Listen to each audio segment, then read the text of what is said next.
39장 7절부터 보겠습니다. 그 후에 그의 주인의 아내가 요셉에게 눈짓하다가 동침하기를 청하니 요셉이 거절하며 자기 주인의 아내에게 이르되 내 주인이 집안의 모든 소유를 간섭하지 아니하고 다 내 손에 위탁하였으니 이 집에는 나보다 큰 이가 없으며 주인이 아무것도 내게 금하지 아니하였어도 금한 것은 당신뿐이니 당신은 그의 아내임이라.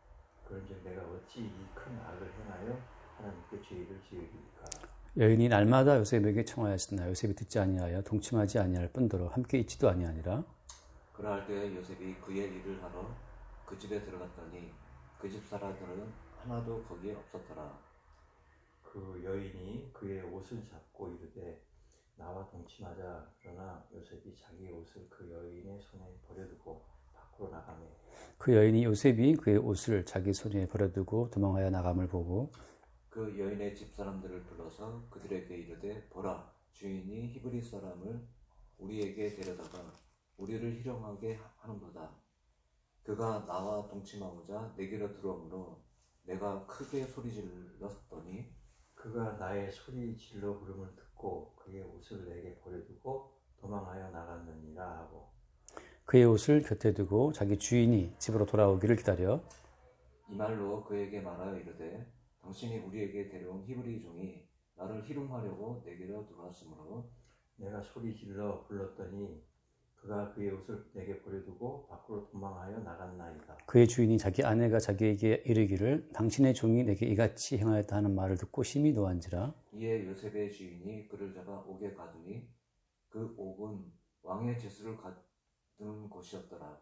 요셉이 옥에 갇혔으나 여호와께서 요셉과 함께 하시고 그에게 인자를 더하사 간수장에게 은혜를 받게 하시네. 간수장이 옥중 죄수를 다 요셉의 손에 맡김으로 그 재반 사물을 요셉이 처리하고 간수장은 그의 손에 맡긴 것을 무엇인지 살펴보지 아니하였으니 이는 여호와께서 요셉과 함께 하심이라.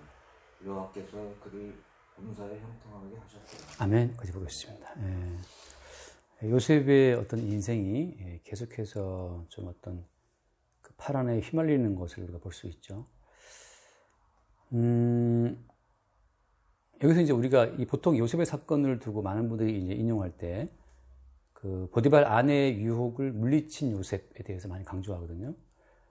이 음란한 어떤 욕심의 유혹을 요셉이 이겼다. 이걸 많이 강조해서 우리도 이렇게 이제 음욕을 이기자 이렇게 많이 강조하는데 사실은 이제 그것은 초점은 거기에 있진 않아요. 초점은 어디에 있냐면 이제 계속해서 꿈을 통해 나타났던 하나님의 계시가 요셉의 인생을 인도하고 있다는 거죠.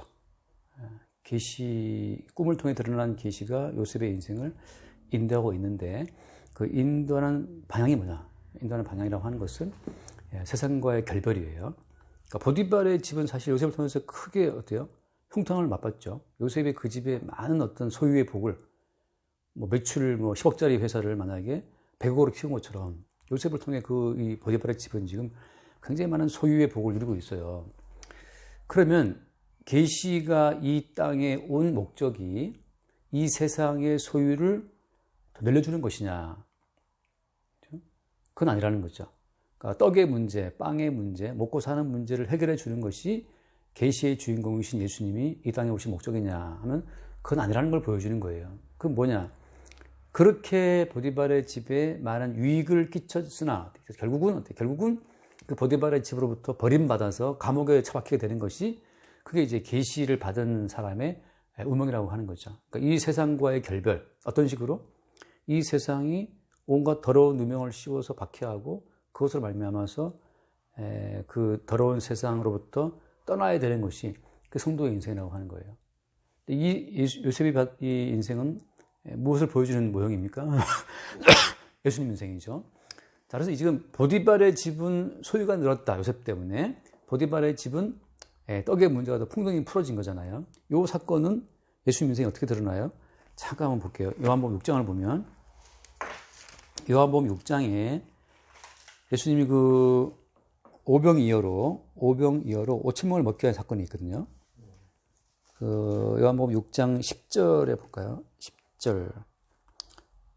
예수께서 이르시되 이 사람들과 함께하라 하시니 그곳에 잔디가 많은지라 사람들이 앉으니 수가 5천 명이 되더라. 5천 명쯤 되더라.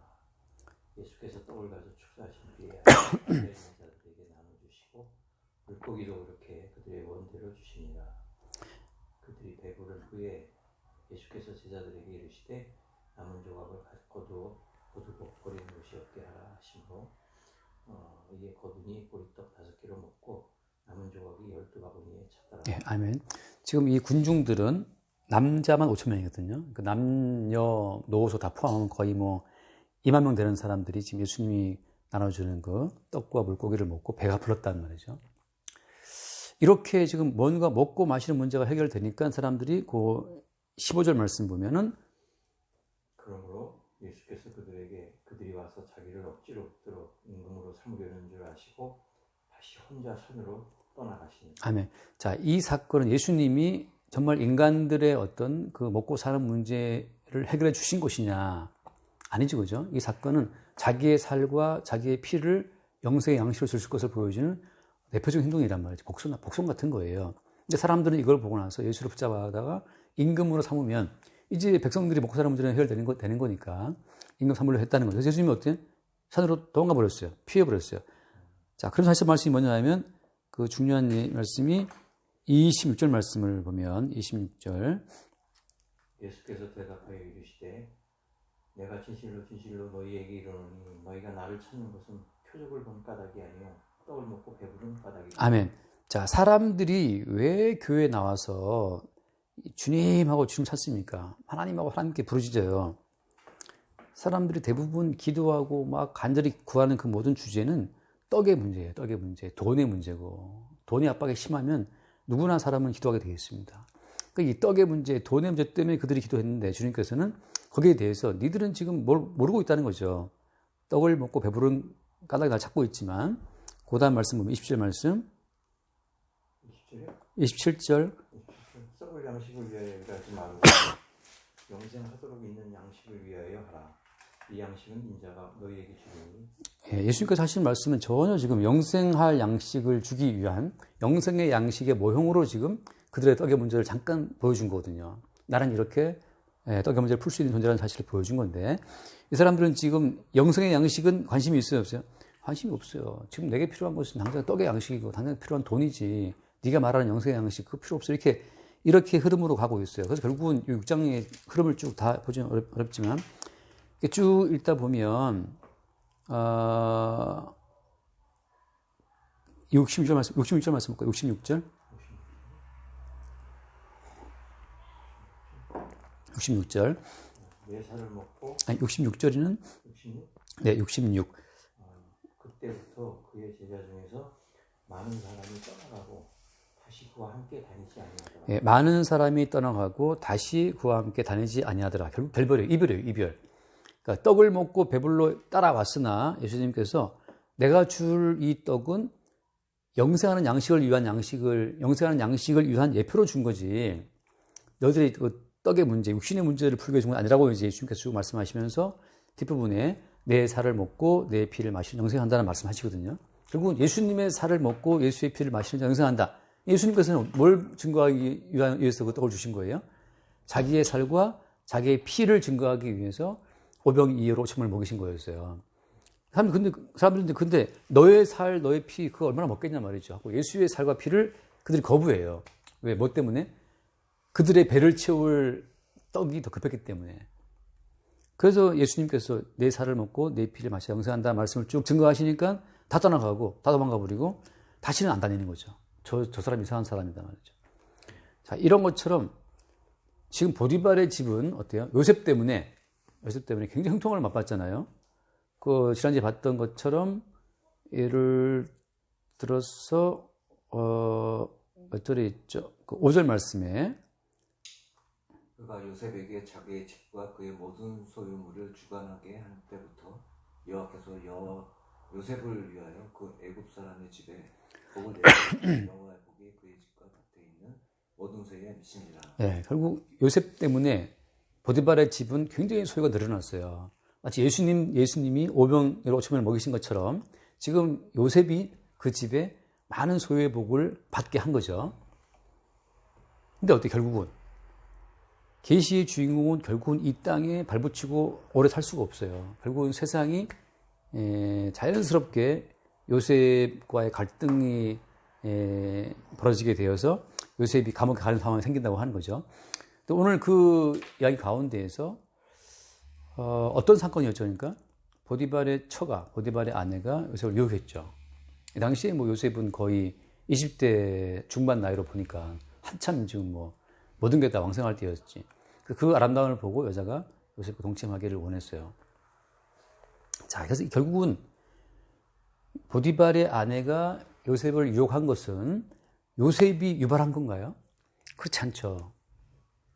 자, 무슨 말인가 하면 이런 사건을 통해서 성도는 세상과 짝하지 말아야 된다라고 막 가르친다고 해서 그 세상과 나는 실행 안 지낼 거야 이렇게 하면서 스스로 자기 의지로 세상과 벗어나는 것이 아니고 주님이 일으키신 어떤 사건 때문에 본의 아니게 우리는 세상과 이 결별되는 사건 속에 들어간다는 거죠. 그게 누가 하는 거예요? 계시가 하는 거예요. 말씀이 하는 거고 계시의 말씀이 주체가 되어서 성도를 세상으로부터 구별을 하게 하는 거예요. 중요한 건 뭐냐 여기서 하나 우리가 생각할 것은 성도가 자기의 의지로 세상에서 벗어나서 도각청청하는 그런 세계로 가는 것이 아니고 주께서 일으키신 사건이 되어서 그 사건이 성도로 하여금 이 세상으로부터 발을 떼게 한다는 거죠. 그래서 그 어떤 성도도 나는 내 의지로 내 거룩한 마음으로 세상을 사랑하지 않고 세상에 등을 지고 주님만 바라봅니다. 이렇게 나오는 사람은 없어요. 오히려 그것은 어때요? 종교가 되고 신념이 될 수 있어요. 마치 중들이 머리 깎고 산에 들어가잖아요. 속수의 인연을 꽂고 싶어서 들어간다고. 근데 그거는 지 의지로 한 거예요. 그러니까 뭐 가사 입고 머리 밀고 간단 말이죠. 근데 요셉은 본인이 자기 의지로 이 보디발의 집에 갔나요? 아니죠. 꿈을 통해 나타난 그 계시로 말미암아 계시가 일으킨 사건으로 말미암아 팔려갔잖아요. 팔려갔고 보디발의 집에 갔고 그리고 요셉이 자기 지혜로 그 집을 번창케 했나? 아니거든요. 여기 나오지만 하나님께 여호와께서 요셉과 함께 하기 때문에 요셉 때문에 복을 주신 거지 요셉이 타고난 막 지혜로 한 게 아니에요. 가끔 우리가 고백하다시피 영업 나가면 내가 한 것이 아니고 희한하게 주님이 따뜻하다 해서 달린 것처럼 정말 다 익은 과일 떨어지면 이게 또 건드리면 떨어지는 것처럼 다 주님이 준비해 놓으신 것을 그냥 우리는 확인하고 가는 것처럼 요셉도 보디발의 집에 본인이 무슨 막 계획 세워서 한 게 아니고 주님이 요셉과 함께 하심으로 자연히 보디발의 집이 요셉이 복받은 거거든요. 그렇게 어떤 주님이 일으킨 사건으로 말미암아 보디발의 집은 떡의 번성을 누렸는데 이제 또 주님이 일으킨 다른 사건 보디발의 처의 어떤 유혹을 주님이 허락함으로 말미암아서 이제 다시 요셉은 보디발의 집과 결별되는 사건으로 들어가는 거죠. 그러니까 성도가 세상과 결별되어서 거룩함을 추구한다. 이건 종교고 자기 신념이고 자기 어떤 고고함, 자기 의를 세우려는 노력이 될 수 있거든요. 근데 성도는 그렇지 않고 주께서 주체가 되어 성도를 이 땅에 떼난다고 하는 거죠. 그게 상당히 중요해요. 왜냐하면 잠깐 말씀 하나 볼게요. 그 이사야서 말씀을 보면 이사야 55장을 보면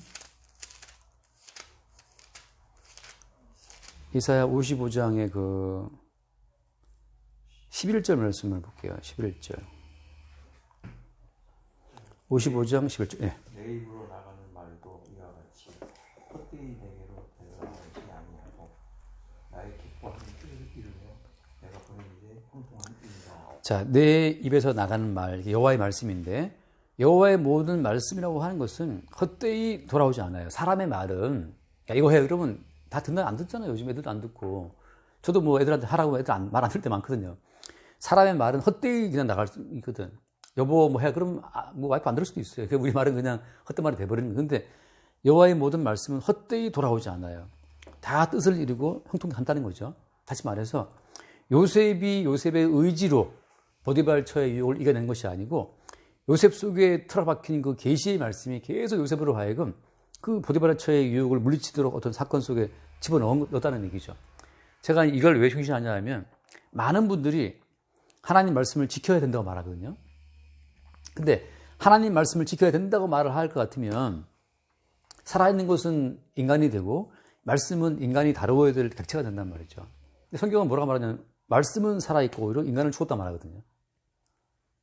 인간이 살아있는 인간이 말씀을 지킨 것이 아니고 살아있는 말씀이 우리 인간을 통치해서 뜻대로 끌어간다고 하는 것이 성경의 가르침이란 말이죠.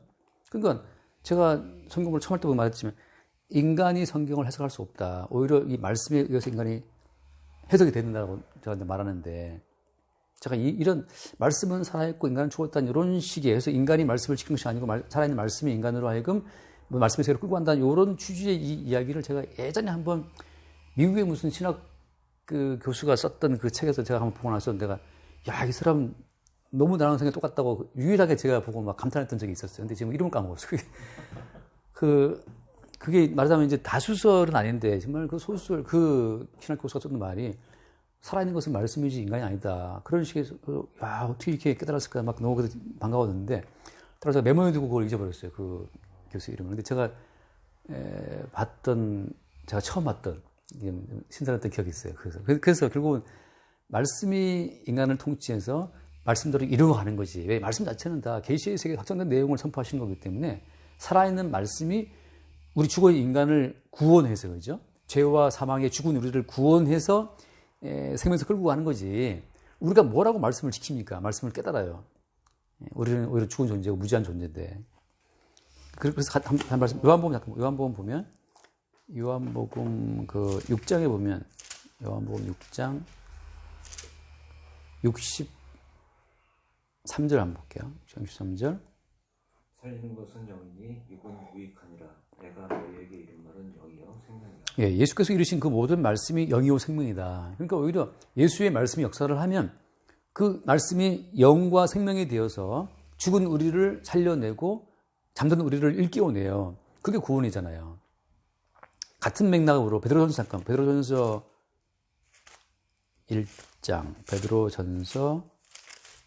1장을 보면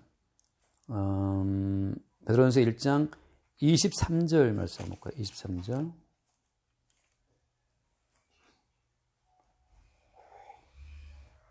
너희가 거듭난 것은 썩어질 씨로 된 것이 아니요 썩지 아니할 씨로 된 것이니 살아있고 항상 있는 하나님의 말씀으로 되었느니라. 아멘. 그러니까 거듭난 것이, 그죠? 하나님의 말씀 됐다고 하잖아요. 말씀을 되었다. 어떤 말씀이에요? 살아있고 항상 있는 하나님의 말씀 되었다. 거듭남 자체가 죄와 허물로 죽었던 우리가 다시 태어난 자체가 이것이 살아있는 항상 있는 말씀으로 됐다고 하는 거죠. 그러니까 어떤 것을 스스로 나 죄로 죽었네, 허물로 죽었네, 나 살아나야 되겠네. 그럴 수는 없어요. 인간은 죽은 존재가 살아날 수 없으니까. 근데 살아있고 항상 있는 그 말씀이 우리를 그 죄와 허물로 죽은 우리를 다시 태어나게 했다는 말이거든요. 그러니까 인간이 말씀을 지켜서 구원된다? 인간의 말씀을 지켜서 하나님 앞에 설 수 있다? 다 거짓말이에요. 왜냐하면 인간의 의로는 우리가 로마서 봤다시피 사람은 자기가 말씀을 지키면 지킨 것만큼 자기 의를 추구하거든요. 그러니까 로마서 10장 3절 말씀이죠. 로마서 10장 3절 말씀처럼 거기에 로마서 10장 3절 하나님의 의를 모르고 자기 의를 세우려고 힘써 하나님의 의에 복종하지 아니했다. 그러니까 사람들은 자기 의지로 말씀을 지키면 내가 말씀을 지켰다. 내가 뭐 음란죄를 물리쳤다. 내가 뭐 그런 유혹을 물리쳤다. 자기 다 의가 돼버려요. 하나님의 의에 복종하지 않아요. 그래서 하나님의 의는 뭐예요? 하나님의 의는 율법 외에 주어진 의잖아요. 예수를 믿음으로 하면 주어진 의.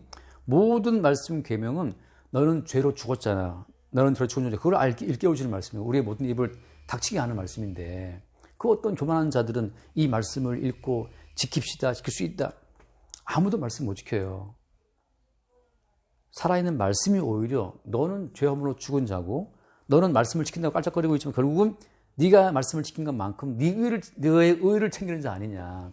네가 말씀을 지켜 너의 의를 챙기는 만큼 무엇을 대적하는 거예요? 하나님의 의에 복종하지 않고 대적하는 게 해버리거든요. 그러니까 이 모든 말씀은 지키는 것이 아니고 그럼 이제 물론 목사님 저는 지금까지 말씀을 잘 지켰고 이런 있으시면 내가 다 이겼습니다라고 말할지 모르지만 그건 누가 한 거예요? 행여 내가 어떤 이런 보디발처와 같은 유혹을 내가 한번 이긴 적이 있다고 친다면 그건 왜 이긴 겁니까? 사실은 그건 주께서 이기게 하신 거거든요. 그때 마침 내 상태가 좋아. 컨디션이 좋아서 내가 물리친 거지. 다윗처럼 오후에 낮잠 자다가 일어나서 불시 상태에서 그때 주님이 막아주지 않으면 욕망이 확 올라와서 바세바 여인 보고 때마침 또 여인이 뭐냐고 보고 바로 불러다가 간음하는 거예요. 우리가 잘나서 행여 나는 바람피지 않고 살아왔다? 그게 바보 같은 소리예요. 주님께서 다 우리의 환경을 막아서 그런 죄에 빠지지 않도록 지켜주셔서 그나마 버텨온 인생이지, 주님께서 방어막을 해제해버리는 순간 우리는 오만가지 죄에 휘말릴 수 있는 거죠. 그래서 저는 가끔씩 TV에 나오는 그 파렴치한 그 보면 그들이 더 나빠서가 아니고, 주님께서 우리는 그런 환경과 그런 상황, 그런 만남, 그런 사건 속에 휘말리지 않겠기 때문에 그런 거지. 그 이제 보통 인간들이 오해해가지고 말이죠. 뭐 나는 그거 아니라는 거죠. 그래서 이 요셉이 오늘 보디발 처의 유혹을 당면해서 이걸 이겼다? 요셉이 이긴 게 아니죠. 그 순간 주님 역사하신 건데, 자, 이거 어떻게 알 수 있냐 하면, 특이한 게 뭐냐면, 보디발의 집에 끌려간 이후로 요셉이 성경에 뭐 다 안 나와 있긴 하지만, 여호와 하나님 섬긴다고 한 그 자기 신앙의 어떤 티를 낸 적이 없어요. 다니엘과 그 친구들은 바로 끌려가갖고 우상의 제물을 먹지 않는다든지 처음부터 막 강하게 나왔거든요. 자기 어떤 그 정체성을 표현했지만, 요셉은 표현한 것이 없어요. 그냥 노예로 팔려왔으니까 노예로 살았을 뿐이죠. 그러니까 그냥 살았는데 불구하고 요셉이 무슨 고백을 하죠? 거기 보면 9절 말씀에, 9절에 보면 이 집에는 나보다 큰 이가 없으며 주인이 아무것도 내게 금하지 아니하였어도 금한 것은 당신뿐이니 당신은 그의 아닙니다. 그런즉 내가 어찌 이 큰 악을 행하여 하나님께 죄를 지으리까? 네, 이 큰 악을 행하여 하나님께 죄를 지으리까 하고 하나님을 딱 언급해요. 자, 보통 이제 그렇잖아요. 우리 중들은 이제 승복을 입고 가톨릭 신부들은 제복을 입는단 말이죠. 목사님들 맞든지 그 어떤 로마칼 입고 그러는데, 또 바리새인들도 긴 옷을 입고 그러는데, 다 어떤 종교적인 어떤 그런 예복을 갖춰 입은 말미암아서 그것이 곧 그 사람의 종교적인 방어막이 되거든요. 주일날 뭐 교회를 나간다, 뭐 시간 뭐 기도를 한다, 뭐 공부를 한다, 다 나름대로 그 뭔가 자기의 신앙을 지키는 형식이 있는데, 그죠? 가톨릭 교인들은 이렇게 막 이마 한번 짚고 이렇게 한단 말이죠. 근데 요셉은 그런 형식이 없어요. 아무 형식이 없는데 상황이 닥쳐오니까 자기도 모르는 사이에 하나님께 죄를 지으리까 하고 하나님에 대한 이야기가 툭 튀어나와요. 이게 우발적이에요. 사전에 신앙 연습을 막 한 것이 아니고 그냥 사건이 닥쳐오니까 하나님께 범죄할 수 없어 하고 이게 툭 튀어나왔다는 거죠. 그러니까 이게 진짜 신앙이라는 것은 형식이 아니고 그냥 그 내용이기 때문에, 형식에 막 매인다는 것은 사실은 무엇을 반증하는 겁니까? 자기 의의를 막 세운다는 것이고, 그만큼 그 내부에 역사하는 생명의 말씀이 사실은 없다는 뜻이에요. 생명의 말씀이 역사하면 굳이 형식으로 이렇게 뭐 가톨릭이 뭐 성호를 그을 필요도 없어요. 그런데 바리새인들은 무슨 정기적으로 금식을 하고 긴 옷을 입고 회당의 상석에 앉아갖고 뭐 하기를 좋아하고, 아주 그냥 자기의 신앙생활을 유지하기 위한, 이런 범죄에 빠지지 않기 위한 자기 나름대로 단도리를 쫙 하고 살아가요. 이러한 범죄에 빠지지 않겠다는 일념으로 그냥 자기 생활을 타이트하게 이제 해나간단 말이죠. 그러니까 뭐 내 차 옆에는 여자는 안 태워, 여자는 저 뒤에 태워. 그 자기 생활을 타이트하게 다 잡아나가요. 그렇게 해서 유지되는 경건은 누구의 의가 되겠어요? 다 자기 의가 돼요. 자기 의가. 내 이렇게 열심히 살았다. 아버지 내 잘 살았지? 열심히 살았죠? 자기 의를 세운다고. 근데 주님께서는 오히려 뭘 이렇게 요구하시냐면, 우리가 사실은 쓰레기라는 사실을 알게 해주길 바라시거든요. 쓰레기인데 상황 닥치니까 자기도 모르게 어떤 그 믿음이 툭툭 튀어나가요. 그때 우리는 이 평상시 내가 아닌데? 갑자기 이제 새로운 나가 튀어나갈 때 우리 속에 역사하시는 생명의 주님을 보게 되죠. 그게 바로 뭐냐 하면, 너희 가운데 성령이 임하시면 너희가 권능을 받고, 그다음 뭐라고 했으면 끝에 너희가 나의 증인이 되리라. 내 속에 있는 분이 내가 아니고 다른 주체가 있다는 사실, 그때 보게 돼요. 근데 본인이 본인 신앙을 막 이렇게 통제해 버리면 자기 속에 사는 또 다른 주체를 볼 수가 없어요. 자기밖에. 자기 의밖에 보이지 않죠. 그러니까 지금 요셉이 이 사건이나, 예를 들어서 마태복음 10장에 보면 마태복음 10장 20절 말씀, 마태복음 10장 19절, 마태복음 10장 19절. 또 너희가 나라 말미암아 총독들과 임금들 앞에 끌려가리니 이는 그들과 이방인들에게 증거가 되게 하려 하심이라. 19절. 너희를 넘겨줄 때에 어떻게 또는 무엇을 말할까 염려하지 말라. 그때 너희에게 한 말을 주시리니. 네, 그때 할 말을 주시겠다. 20절. 말하는 이는 너희가 아니라 너희 속에서 말씀하시는 이 곧 너희 아버지의 네. 성령이시니라. 그러니까 뭘 말할지 염려하지 마. 미리 준비하지 말라는 거죠. 미리 말할 걸 막 준비하는 거나 자기 의가 돼요. 근데 주님께서는 말을 많이 준비했지만 그 말로 역사하신 것이 아니고 순간 성령께서 다른 말로 역사하심을 알려하면서 내 속에 다른 주체가 말씀하시는 것을 그로 하여금 보게 하시는 거죠. 그래서 뭐가 되게 하려고 그들에게 뭐가 된다? 증거가 되게 하려 하심이라. 이때 증거는 나 자신도 증거가 돼요. 나 자신도 놀래. 내가 준비한 말은 어떤 A라는 말이었는데 갑자기 B라는 말이 튀어나와요. 그리고 그 B라는 말이 튀어나올 때 나도 그 말에 힘을 얻어요. 내게도 이게 증거가 돼. 야, 이 참 내 속에 다른 주체가 있다는 사실을 보게 되는 거죠. 가끔 제가 뭐 설교를 할 때나 이거 할 때 정말 그렇게 튀어나올 때 너무 뭐랄까 스스로도 막 이제 은혜가 되죠.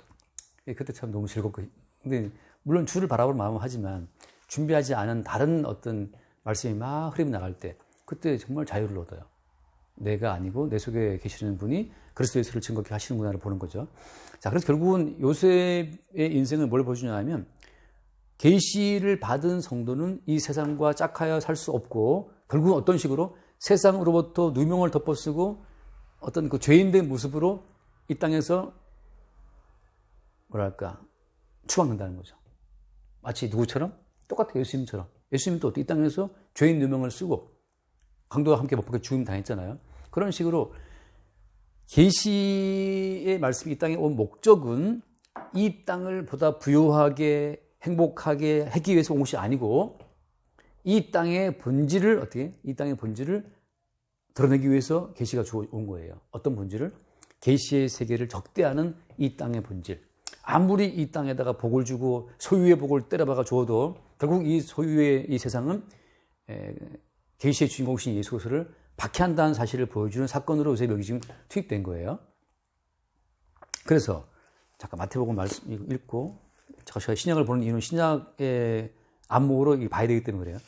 마태복음 12장을 잠깐 볼게요. 마태복음 12장 38절에 보면 38절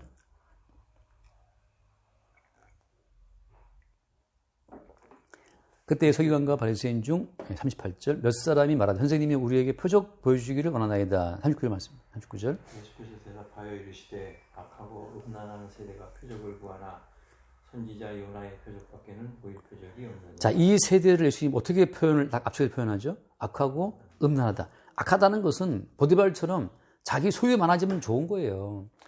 돈이 있으면 돈 때문에 모든 관계가 유지되는 거지. 돈 끊어져 보세요. 관계, 형제, 자매, 부모, 형제 다 끊어집니다. 다 원수돼요.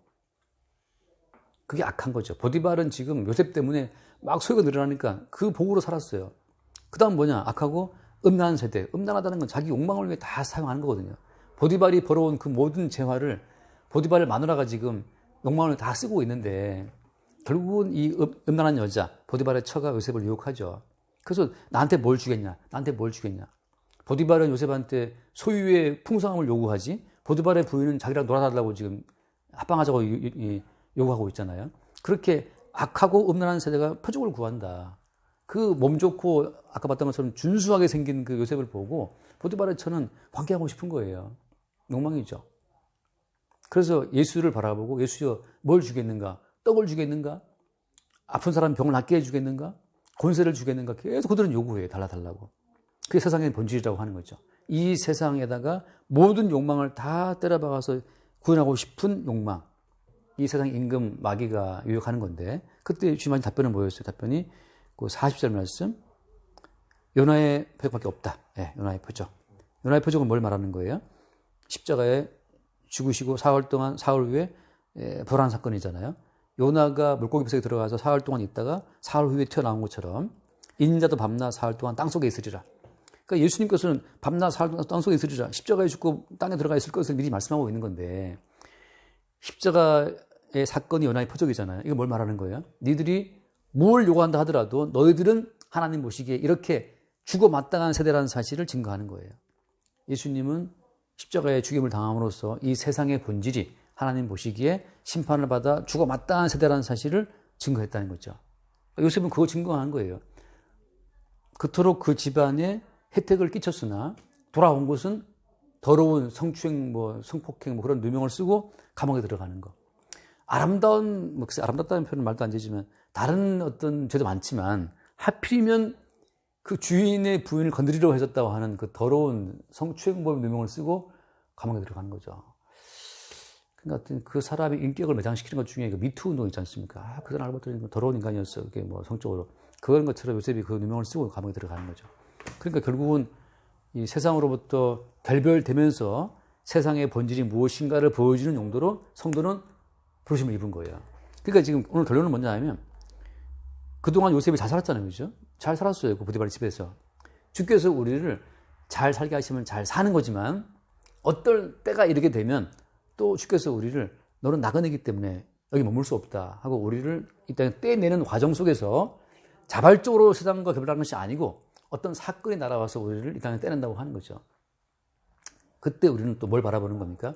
십자가에서 더러운 누명을 쓰고 죽임당하신 예수 그리스도를 바라보는 거죠.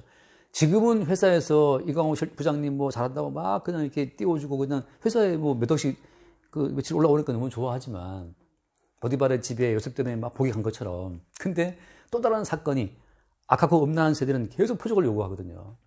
나중에 이제 토사구팽하듯이 요셉을 갖다 감옥에 처박듯이 버릴 수 있어요. 그때 어때? 그것이 바로 모든 성도가 예수 그리스도와 십자가의 여정에 합류가 됐기 때문에 자연스럽게 그런 상황이 올 수 있다는 거죠. 그때 우리는 어때요? 잘 살게 하시면 잘 사는 것이고 주께서 이제 야 그만 이제 결별하면 결별하는 거고 그 흐름 가운데 따라간다는 거죠. 그 자체로 어때 우리는 이 세상의 속성이 무엇인지를 증거하는 증인의 역할을 하고 있는 거예요. 그러니까 요셉이 걸어간 인생 자체는 이미 계시의 어떤 실체를 보여주는 인생이고 예수 그리스도를 증거하는 인생이었고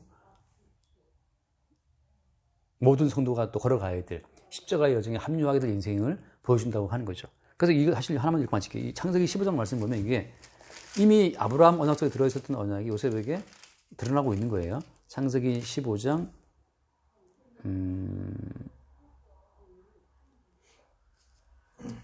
창세기 15장 13절 말씀. 13절.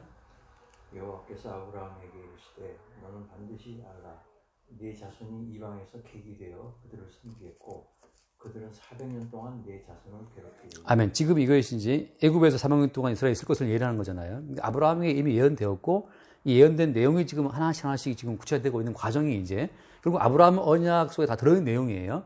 아브라함, 이삭, 야곱 이어지면서 그 언약이 완성되는 건데 결국은 이제 모든 성도 마찬가지예요. 이 땅에서 양육되어서 괴롭힘을 당하면서 건축자들이 버린 돌처럼 버림받게 되는 과정을 통해서 성도는 구원되는 거예요. 그러니까 구원받았다는 증거는 뭐냐? 이 땅에 깊이 들어간다? 구원받지 못한 거지만 이 땅에서 내체점을 당한다? 그게 구원받은 거예요.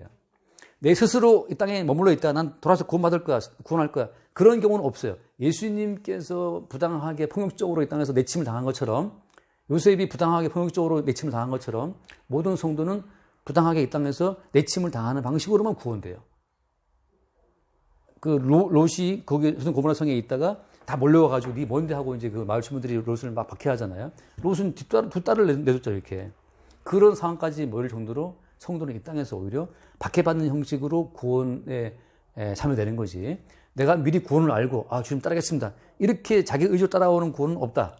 왜? 그래야 모든 구원의 주님을 우리가 찬송할 수 있어요. 베드로가 따라가겠습니다. 천만 원 할 수 있는. 너는 주저앉아야 돼. 오직 예수 그리스도의 의지에 의해서만 구원돼야 그것이 구원다운 거지.